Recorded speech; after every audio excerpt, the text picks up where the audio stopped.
Today on the Bandrew Says podcast, we're going to be discussing if YouTube is actually going to start demonetizing any video on the platform that utilizes an AI voice, as well as other stuff too. So if that sounds interesting, go ahead and stick around. A couple of weeks ago, around the start of July 2025, YouTube announced that they were going to be updating their monetization policy surrounding unoriginal and repetitive content. This update to the monetization policy is slated to go into effect on the 15th of July, so just a couple days after this episode goes live. And what this announcement said was updates to YPP monetization policies. In order to monetize as part of the YPP, YouTube has always required creators to upload original and authentic content. On July 15th, 2025, YouTube is updating our guidelines to better identify mass-produced and repetitious content. This update better reflects what inauthentic content looks like today.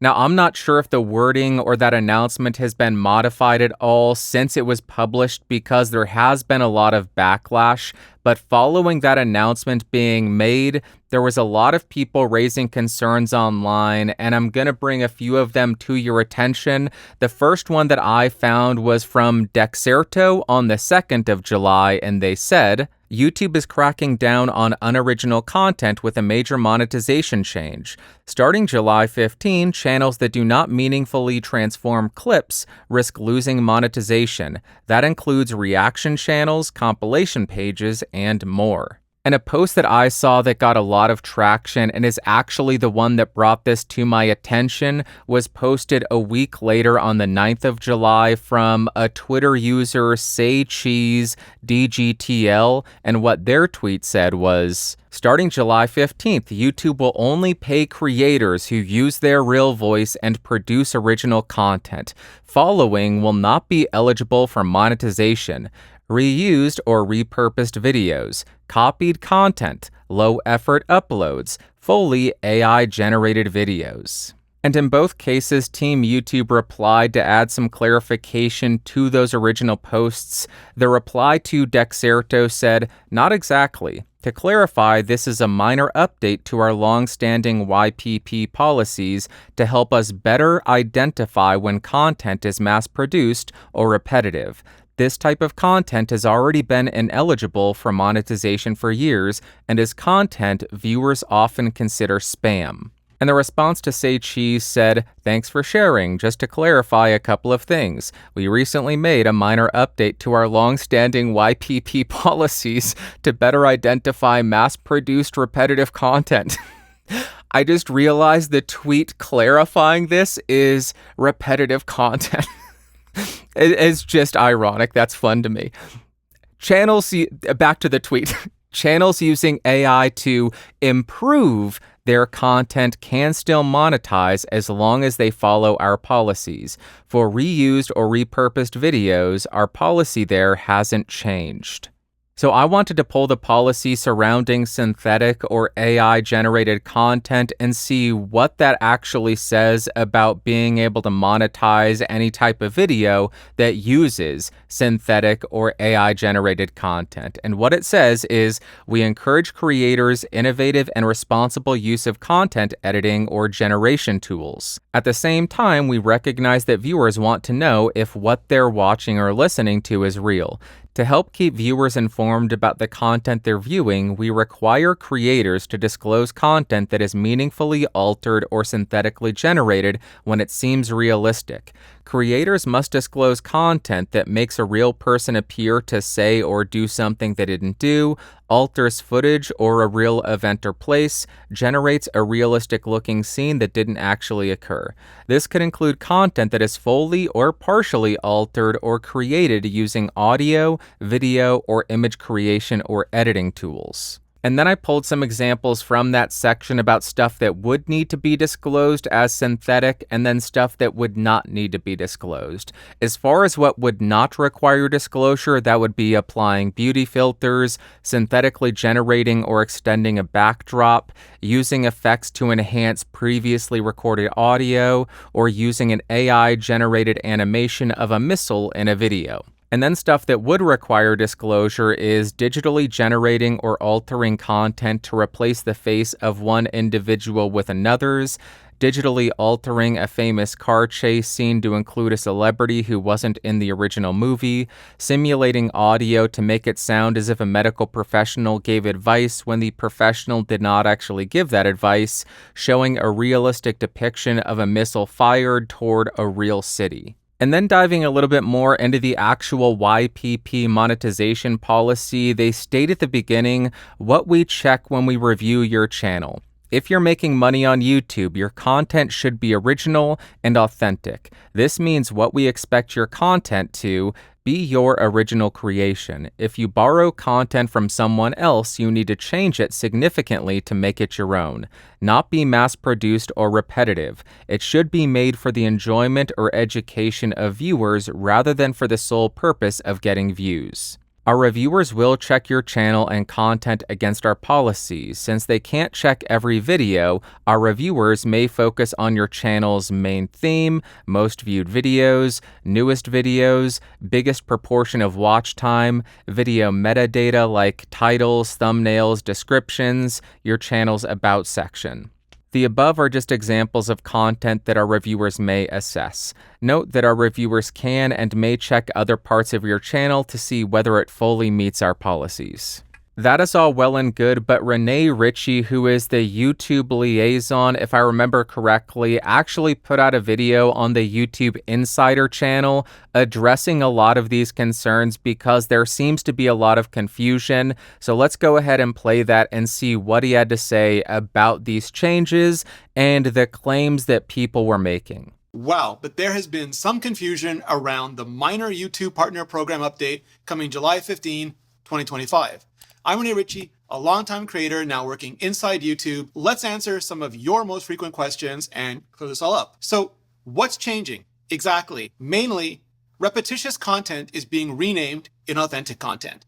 This is to clarify that the policy includes content that's mass-produced or repetitive, which is content viewers often consider spam. This content has always been ineligible for monetization, as we've always required content to be original and authentic for YPP.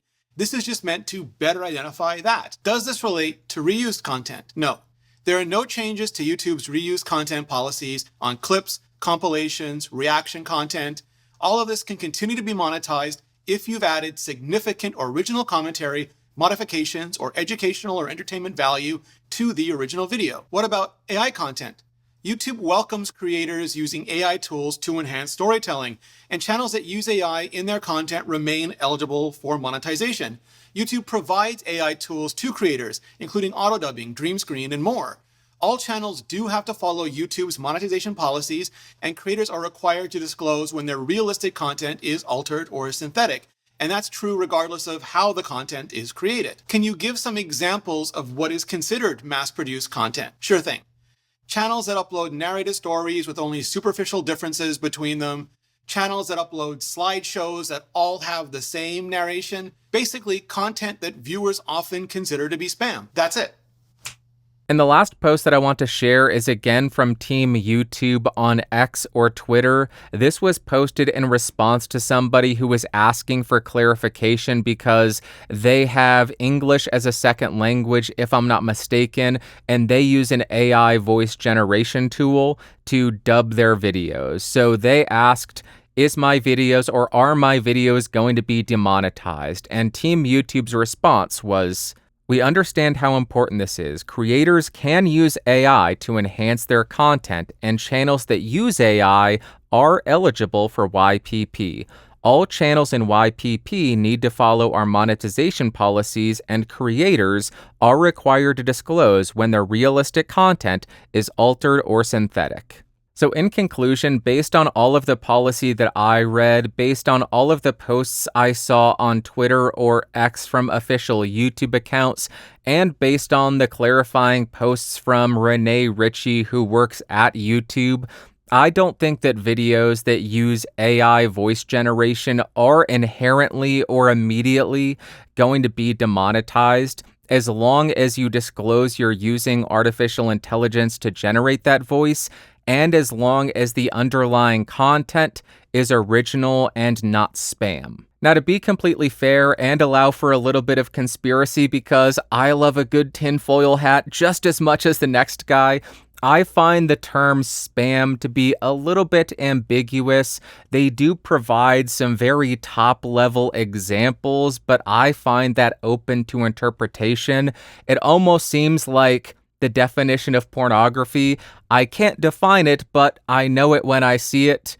I can't define spam, but I'll know it when I see it. There are a lot of channels that I don't think are classified as spam. People should be glad I'm not in charge of YPP, because there are channels that I would say spam, I hate it, unmonetized. This is why I don't do any of that stuff. Yeah, that's the only reason, not the fact that I don't work there. It's a good thing I don't work there. AI voice, unmonetized. AI channel runners and all of the faceless channel producers, take it easy. I am just joking around. But seriously, if I was in charge of YPP, every video I came across that had an AI voice, demonetized, and I'd kick you off of YouTube immediately. Just kidding, but seriously. I don't think there's anything else that I need to say here, because right now, it's a waiting game. We need to see what the final policy actually says, how it's implemented, because I don't see the change in the policy currently.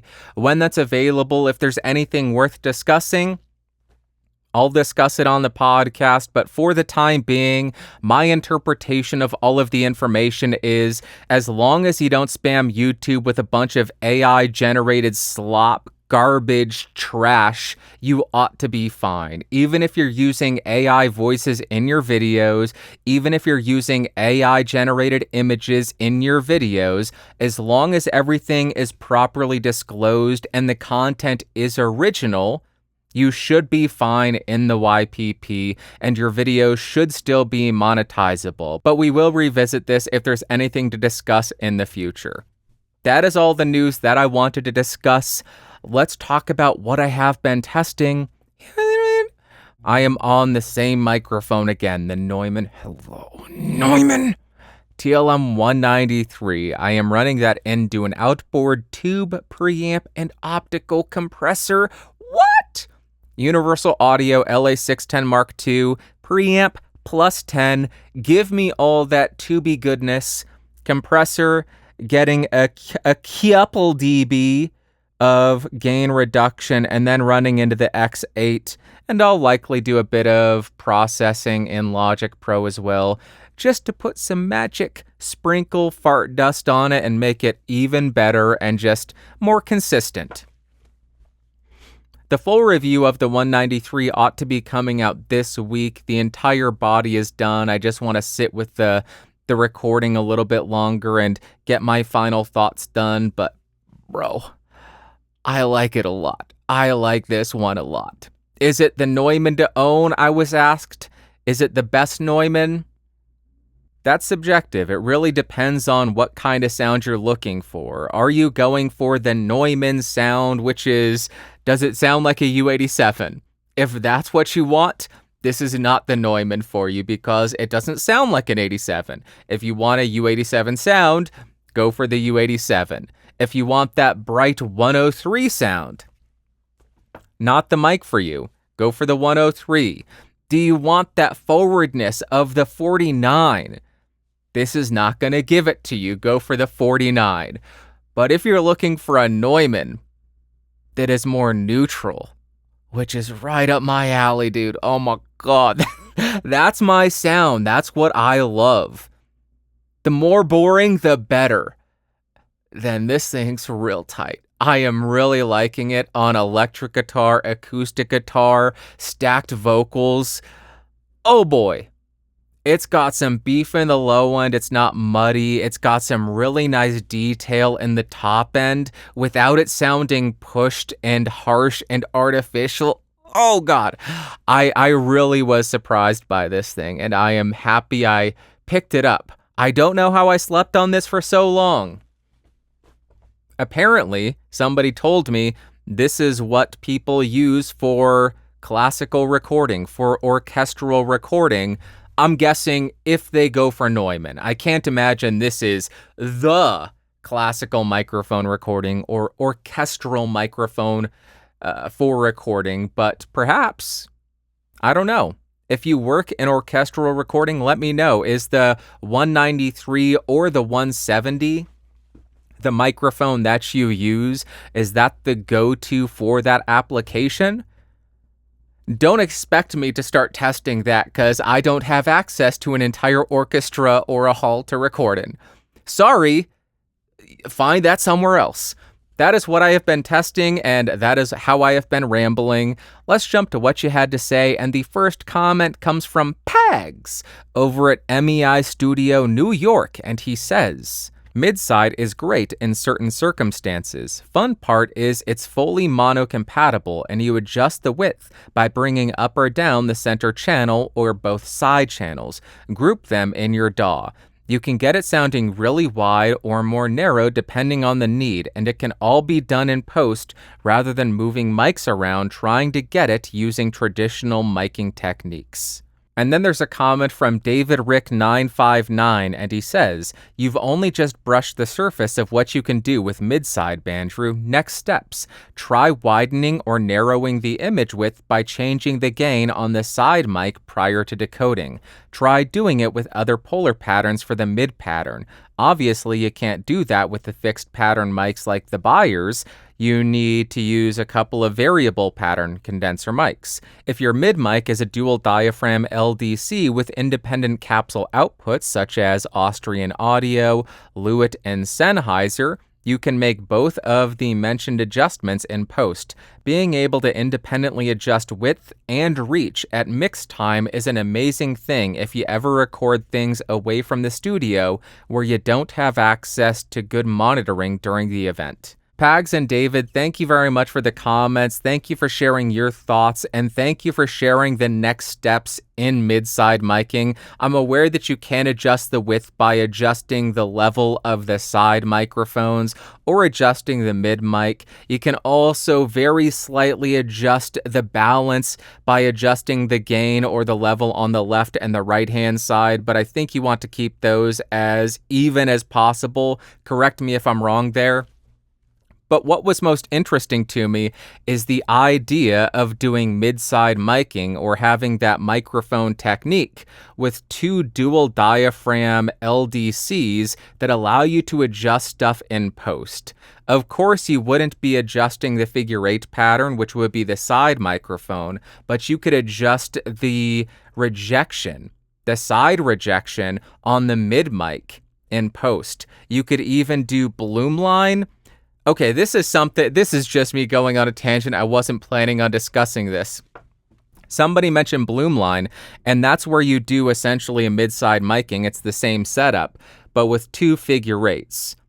And the question I had was, do you set it up like a mid-side where one figure 8 is pointed directly at the sound source, the other perpendicular to the sound source, or parallel?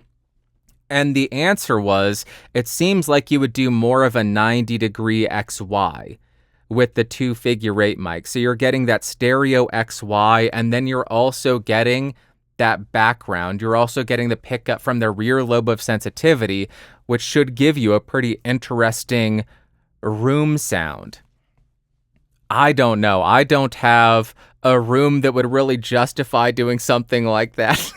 Hey, let's pick up how bad the room sounds. I imagine that's more for if you're in a good sounding room and you want to capture the ambience and the actual reflections in the room, that's the route to go. If you're in a terrible room, probably not, but this is all new to me, these miking techniques. This is not something I've ever really done or dove into or applied. So share your thoughts on Bloomline. Share your thoughts on other ways to adjust mid-side miking and get the most out of it. I think that LDC dual diaphragm independent capsule output idea is awesome. It's taking that new technology and applying it to older miking techniques and really getting a lot of value out of it. That is so neat. So thank you very much, Pags, and thank you, David, for your thoughts on this and your suggestions. I'm going to continue playing around because the next review is the M130 M130, yeah. 130, not 160, after I get the 193 review out. So we're going from banger to banger, man. Gosh, it's so... I love what I do, dude. This is so rad. All right. That's it for what you had to say. Now we are jumping to value for value because I am sweating, and this is a V for V podcast. What that means, no ads, no paywall. I put the show out there. If you get value, I ask you return it however you can, whether it be financial support or whether it be sharing the show around with a friend. This podcast has 7, 8, 12 topics sometimes. It does terrible in algorithms because it doesn't know who to recommend it to.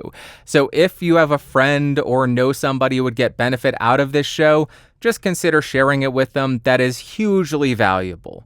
But we are going to focus on the financial support right now. And first up, we have €50 from none other than, say it with me, TechMed Rainer Richter. And he says, Danke. Hey Bandrew, let's see what you have to say about those nice biodynamic ribbon mics. I'm excited about the mid-side microphone technique. Raina, thank you so much for the €50, but then I got another €50 from none other than TechMed Rainer Richter. And he says, Danke, hey Ben. It seems like he actually submitted this super thanks twice, so I don't think that was intentional, but last week, Raina actually contributed €100 to the BSP, so Raina, thank you so much for the support. Don't send anything in this week. It's amazing that you support the show so much. Really does mean the world to me. Thank you from the bottom of my heart. Helps keep the lights on, the bills paid, the ads at bay, the zombies away. All the good things, so thank you very much. And yeah, the buyers in the mid-side miking sounds so good. It sounds so awesome. I am thrilled to be able to do more testing with that. Thank you again. Next, we have 14 Canadian from Greg LG, and he says, ads do suck. Greg, my friend, my brother in the Great White North, thank you very much for the 14 Canadian, and we need to start some kind of chant. Ads suck, ads suck, ads suck. This is why I don't write lyrics. I'm not good. I'm not creative. I just took your words and removed one of them. Ads do suck. Ads do suck. I don't know. Somebody help me we need AI to come up with a good chant.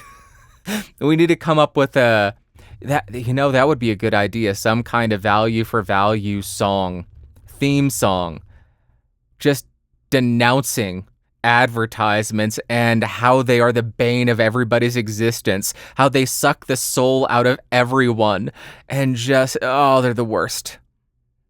Ads do suck. Ads do suck. Ads do suck. Quack, quack, quack, quack, quack. I bet nobody's gonna get that reference. Quack, quack.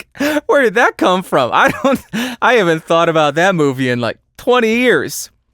Next, we have 50 Mexican pesos from Mictlan, and he says, hey Bandrew, greetings from Mexico. That mid-side mic technique sounds really great on the guitar. This technique is actually used for all the NPR Tiny Desk concerts. With the microphone, you might find very interesting if you haven't heard about it before. It's the Sennheiser MKH418S, which is a stereo shotgun microphone that can record in both supercardioid and figure-8 pickup patterns at the same time. I would strongly encourage you to check out the video Audio Haze put out called How to Sound Like NPR Tiny Desk if you haven't already, where he talks about the what's and the whys of them using this mic technique. On a different note, are you aware of the Triton audio compressor? If you aren't, it's basically a FET head with an integrated compressor, and I'm really interested in purchasing one, but for some odd reason, there are very few reviews of it, and basically none from a familiar/trusted source like yourself, Perrin, at least to me. I would really love to know your thoughts on it. Lastly, I just wanted to say thank you for all your content. You've helped me with several of my audio purchases, and also, I just enjoy so much of your content. Mictlan, thank you very much for the 50 pesos. I really do appreciate the support, and I also appreciate all the great information about mid-side miking. I had not really heard of the 418S before.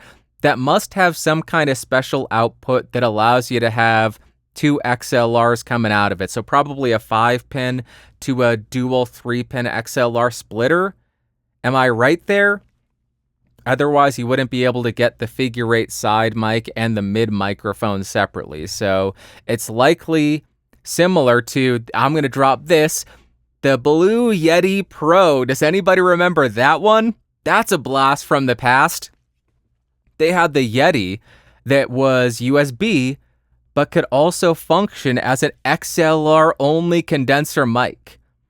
And it allowed you to get all of those patterns by having a 5-pin XLR port on the mic that split into a dual 3-pin XLR, so you could get the left-right or any of the other patterns. Actually, I think the left-right was the only stereo option, so you only really needed it for that one thing. Also, I guess you would need the splitter because very few people have a 5-pin to 3-pin XLR cable out there, so you would need the splitter regardless. And then it takes up 2 channels. What a nightmare for a Blue Yeti! But that is really cool about that. Regarding the Triton audio compressor, I have seen this. I have been on the verge of buying it, but I never have because I literally didn't think I would ever use it. I had never received any requests to cover it, which led me to believe nobody really cared about it, so I didn't have the push to do so. And I have an outboard compressor that I love already, which is what I would use if I wanted to compress stuff in the analog realm. The Triton audio compressor seems very limited. I think you can adjust the sensitivity on it. It has a little dial, but other than that, you're kind of going to have very limited capabilities there. But it could be a really great device, really cool device, so that's something I should look into, and perhaps I will buy it right after I finish recording and editing. Thank you again, Mictlan. Really do appreciate you, and those kind words, really incredible. Thank you so much. And lastly, but certainly not leastly, we have 5 USD from Liam Strain, and he says, "Thanks, love your breakdown of the mid-side. Those biodynamics sound great, especially on the acoustic guitar. Another fun technique that I love to use with figure 8 ribbons is a bloom line array, which uses 2 figure 8s. They don't have to be ribbons, but if you have them, they are a solid choice. But honestly, any pair of multi-pattern large diaphragm mics will work. It's by far my favorite way to mic a piano." Liam, thank you so much for the 5 USD and the support, and also thank you so much for that interesting information about Bloomline. I have never used that technique. It's something that I should dive into, but as I mentioned a little bit earlier, seems like it may not be suited for bad-sounding rooms. It may be more appropriate for good-sounding rooms, which is where a lot of pianos are set up. They're set up in rooms that are specifically designed acoustically to house a piano, so the reverb is going to be something you want. You're going to want to capture that ambiance and that space. For a lot of us bedroom recordists, the thing we're trying to do is reduce as much of the room and the space that we're in because it's less than ideal. I know that's not exactly true. There's going to be some musicians who say, no, we want some of that space because if it's completely dead, that's boring. But speaking more from a podcaster voice guy who when I record, I use an ISO cab thing, so I don't have to worry about the room. But I'm going on a tangent. Liam, thank you so much. I am going to try out Bloomline because that just seems fascinating. I imagine it should be 2 of the exact same microphones, and I don't think I have 2 exact same mics that both have figure 8. The closest I may have is the AKG 414 XLS and XL2. But that's going to give you 2 vastly different sounds. One is so much brighter than the other.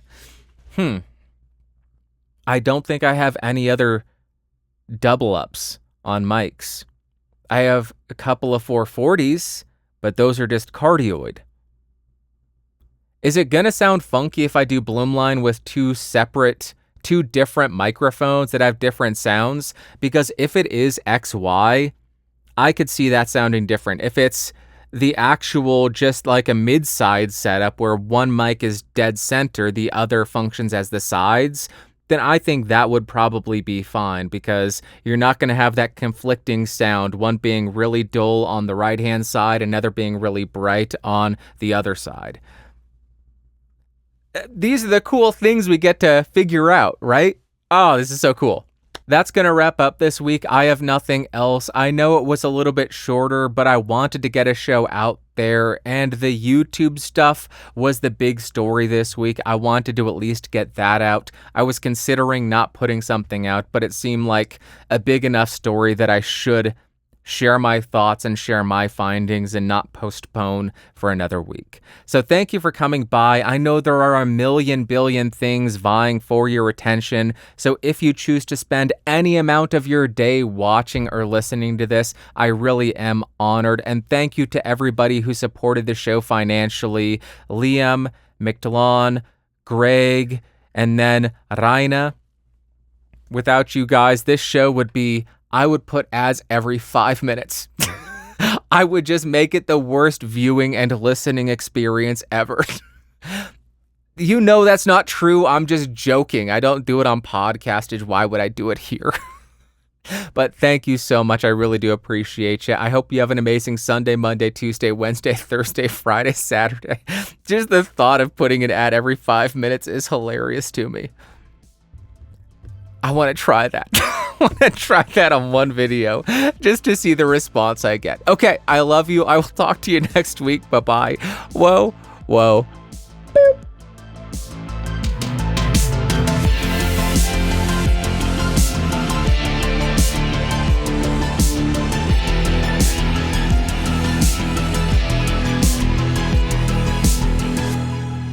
This has been a Geeks Rising production. Your executive producer is Bandrew Scott. For more information, head over to www.geeksrising.com.